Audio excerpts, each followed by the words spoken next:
ga rakkoo qabu lugaa. Achirratti amma galoo ati tarii gaafa viizaan keessi bahe sana ilaalii diileetii godhii ilaalii balleessi jettee viizaa sana silkii kee keessatti sitti ergamee jira. Gaafa viizaan keessi bahe jaalalleen kee sun ilaaliitii silkii kee keessaa balleessi jettee tarii sheersii gootee jirti. Viizaan sun silkii kee keessa seeneera. Jiru. Rakkoon ati airportii geessee deebitee viizaan kee feekiidha siin jedhani. Ka viizaa feekiidha jedhanii bara. Okay, viizaan feekiidha miti namichuma sana baasii unutu si fidaan siin jedha. Oromoon uummata bal'aadha. Kanaaf unumatu deebisee si fida wayi birrii kee sii deebisuudha wayi immoo viizaa sana si astakakkaluudha. Kanammoo asitti dhufee kanaaf dogoggora ta'ee namticha dubbatu. Moo ijoollee keenya warratti manni keessaa nu dhaga'uu yoo danda'ani deem keessaa nutti mini. Ijoollee keenya kan akkana si godhe. Oromoodha. Ijoollee maa wayii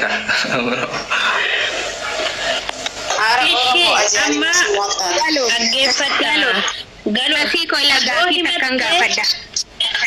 Si cina jirra. Ini mattu taanaan ofuma kee miidhamaa taata. Gaafi nasiitu. Wayyan. Galoo ani gaafi sirraa qabu jechuudha. Ati manaa feeshunii namicha sanii birraa darasanii dhanan kennee siin jettee afaanii qofa sitti himtemo. Darasanii mucaa kanatti kentee fi sitti ergite. Akkasumaan sitti himtemo si ergite. Akka tatii godhatteeti moo? No. Tatii godhattee? Birrii achitti viizaadhaan hin beekamu wanti lafa kanaa dhiisiisa. Viizaadhaan viiza kana gaafa kaffaltu sitti ergiteetti. Sitti ergiteetti. Darasanii mucaa kana. Tikeetti naa kutabee barti. Tikeetti naa kutabee bar boorsan kiyya deemee bar boorsan kiyya amma achira. Okay. Boorsan achira. Waanuma lafa kanaan na shakkisiiseeti dhikoo. Wanni yoo wantoota ta'eera. Boorsan achira.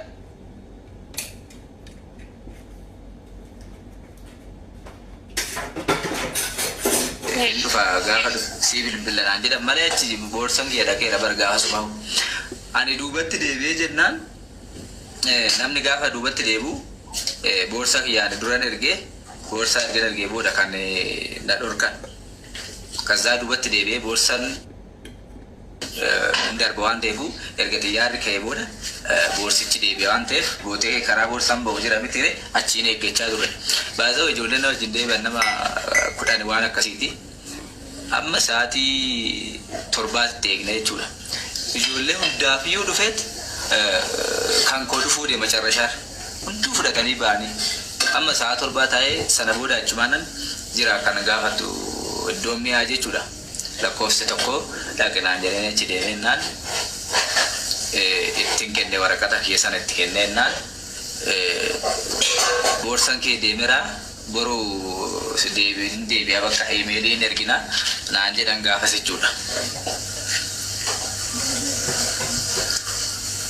Kaza naannoo sa'aatii 8 ture ba'ee achumaan bulee garuu qaluma isaaniin bulee erga sanii deebi'ee gaafadheennaan hin dhufne garuu boorsan hin dhufne. Galoo amma nuti gibbii kaasuu waree dheeressuun hin barbaachisu. Ati ilma dhiiraatisa. Ilmi dhiiraa tokko kan isin warra dhiiraa miti nuti dubartiin sodaa kan jedhamtu of keessaa kunniitu biyya namaa keessa jiraachaa jirra miti. Nama si fidee sana inni kun akkasitti sammuu keessi cinqaa jira. Abaalumtu na fidee jedhi asirra ufee haa himatu asirra yoo ufee hin himne immoo sinis ra'ataan gama seeraan deemnee biyya kana keessa Dubaayii keessa jirra. Seeraan akka ni gaafatan gochuu dandeenya. Yoo ammoo wanti kun si mudatee miti Oromoon bal'aadha si gargaarree deebisnee biyya kana anumti mataan ta'e viizaa si erge uftee hojjetachuu dandeessa. Si galee kanaaf nama si fidee sana maqaa waamii siin jechaa jira. Abbaa feetu. Ebelutu na fidee akkati jettuun barbaada. Irraa biqilaa jedhama inni biqilaa jedhama maqaan isaa. Maqaa abbaan beeku garuu maqaa isaa guutuu nan gaafadha. Isheen wallaaltu fakkaatee maqaan isaa biqilaadha. Haadha manaa kee fidimee suuraa isaa yoo bahee inni beeku wallaalu suuraa isaa nuuf fidaa biqilaa sana warra beektan. Suuraa isaan qabdu ati waastaaf irraas ta'e iimoorra shuutingii godhaa laalaa. biqilaa sana Hin qabu jee jiraa jee. Masishaa ijoollee yaani waasaap isaa feesbuuk isaa hunda hidhee jira irraa baasuu hin danda'u jee. Hidhee jira waan mara hidhee jira suuraa fidjennee mana weeddisa gaafa. ishii tala fidaamee haadha manaa galoo fidaa.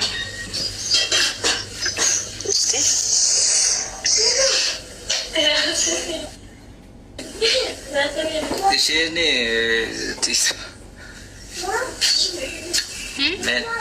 dura dubbiseen ture isheen girrigirri wanni Girigiriin wanni kana barbaadu. Nama jechuun koo jalqaba mucaan gaafa na beektaa amma mucaan viizaan feekii akka ta'e itti himne viizaa feekiidha gaafa ta'e nama laalchisaa ta'ii birrii keessi fendeessa jedhe beektaa sana isatti himne beektaa. Otoko dubbadoo galo seera. Ayyaa tokko. Sooretti maal tura seedaa nama ragaa guutuu kan inni harkaa qabu kana nyaattee tooni bilbila yeroo feeteen baratti yeroo feete caqallaan jettu hin jirti qarshii 1,000.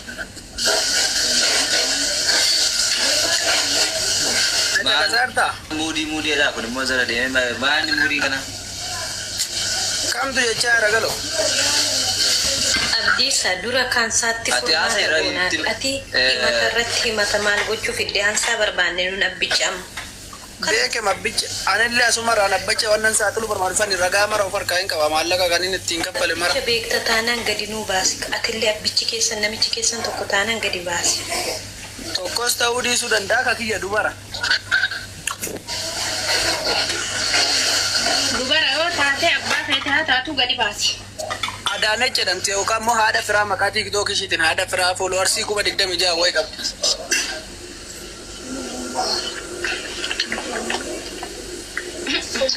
amma jechuun dhiirrillee dhiira taatanii jechuudha jabaattanii akkamitti kaayyoo karoorfattan tokkoon nyaatamtanii okkoltu. Dubartiin akka keessan gaafa dubartii taate dhiira gaafa nyaattu dhiirri immoo jechuudha dubartiitiin gaafa goyoonfamu maal jennameen waluma na wallaalchise wallaa. Masiko, masih waaqayyo isiniif haa ta'u qo'ime takka. Maal tura seete? Yoo ati jechuudha jabaattee konfidensii godhattee si gargaarree namtitti irraallee birrii keessii fuuna sillee si finnaanis ta'e biiftuun yoo ammoo ati qoosaa jiraatte immoo waan gochuu dandeenyu hin qabnu. Gurbaan gadi haa ba'u wallaahi gaduma haa ba'u. Waan tokko maal jechuudha qoosan immoo maarree qoosa jechuun maal jechuudha? Waa si gaafadhu lubbu. Fakkeenyaaf karaa gurreesti karaa nama biraa sana immoo obboleeyyan kiyya fideera. Kuma isin jedhu 450 kaffalee jechuudha gaalaa ana akka kuutti. Innaa wagalata waaqayyo ulfaatu gurreen illee fidee hojii bareedaa gashee maal isin jechuuf jedhee gaafa viizaa erganii viizaa influmentii gaafa erganii influmentiidhaan boolee keessan darbamu viizaa influmentii sun viziitiitti edittaa. Sigalee isa viziitii sana Addis Ababa bakka boolee airportii Itoophiyaa keessatti argisiisteetu gaafa gara Imaaraatiin imaltu jechuudha. Xiyyaara seentu viziitii sana of harkaa balleessitee bilbila keerraallee waa hundarraallee balleessitee seenta airportii jechuudha. Viziitii duwwaa qabattee. Influmentiin immoo ergisaan xiyyaara yaabbatanii lafaa ol ka'aniiti ergama. Mucaa kanaaf akkanatti ergameeraa dura. Sigalee dura kana argisiista gaafa achi baatu immoo gaafa xiyyaara ol seentu immoo viizaa biraa anatu siif erga onlaayinii irra jira jedhee haasofsiise immoo zim jedhee viizaa waan normaalii jedhanii itti erganii viizaan waa lamadha. kan ittiin eerpoortii Itoophiyaa keessa darbitu viizitiidha idii ta'e kan hojjetamu jechuudha. Kan immoo ergi asii xiyyaarri ol ka'ee immoo isa sana gattee bilbila kee keessaas xuree bakka haqxee bakka biraa dhuftee Dubaayitti argisiistu immoo infiloomentii kan jedhamaadha. Waan akkasiiti immoo zim jedhamee ma viizaa. Anama fakkeenyaaf obboleessa koo abbaa ijoollee sadii fideera. Nama biraallee fideera. Karuma ijoollee keenyaa jechuudha. Akka bareedaatu naa fidan. Akkamitti wanti kun dura akkamitti ta'e viizitiin sun akkamitti argisiifame moozim jedhamee viizaa jedhameeti dirqama idii ta'uu qaba wantichi viizaa lamaan seenama Dubaay. Galoo peejii 1 2 3 jedhamee si ergameera viizaan kee dirqama gaafa ijoolleef erginu. Tokkichi wanna ergame tokkichi na ergame tokkichi ergan darbe booda na ergama ture. Argitee tolaas yani viiza feekiidha. Laazim viiza gaafa ijoolleef erginee gaafa isaan bararanii akka isaan iskaan godhatanii waan hunda sirreeffatanii peejii 1 2 3 jennee erginaan fi dirqama peejii 3 si ergamuu qaba. Kana miti taanaan viizaan si ergame sun feekiidha. Tikeetti abbaan jechuun viizaa si baasee tikeetti si mureera jedhee miti maaliif viizaa originaala taan ammaaf hin dabarrisanuu ati firii viizaan dhufaa jirtasa. Ishi akkamitti immoo si jammar birrii hamma kana takkaatti birrii kana kaash gootee kaffaltaa ijoolleef gaafa firii viizaan finnu wal jalaan kaffalatanii gaafa ID isaanii fudhatan birrii isaanii sadhumaa kaffalatu. Akkamitti birrii 400 fi way kana takkuma kaffaltee ati. Ishi kaffale barachi ishi kaffale. Okko isheen akkamitti kaffalte akkaawuntii irratti kaffalte moo mana dhaqee fudhate moo akkamitti kaffalte? Galteen qaban sagaleen hin jiru namni tokko waa tokko shakkii ko dirqama kun masrajjaa jedheen kaawwata. Anama fakkeenyaaf yeroo duraa nama biraatu naaf fidan obboleessa kiyya nama biraa nama hin beekne. Gaafa inni qaamaan dhufee jechuun sabootadhaa kurreenaa fide malee saduraa nama hin beekne bakkeerraa argatu dhufee naa fuudha. Fakkeenyaaf gaafa inni dhufee rikoordii isaa makiinaa isaa wallaalee makiinaan koo akkasi taargaan koo minaamin gaafa jedhan taargaa isaa fa'aa footoo kaafadheera nama hin beekne waan ta'eef miidiyaarra illee nama mul'atu miti argaasuu. Dirqama footoo kaafachuu dandeessa. Dirqama waa tokko ol kaawwachuu dandeessa. Sagalee namaa ol kaawwachuu dandeessa. Zim jedhanii miti.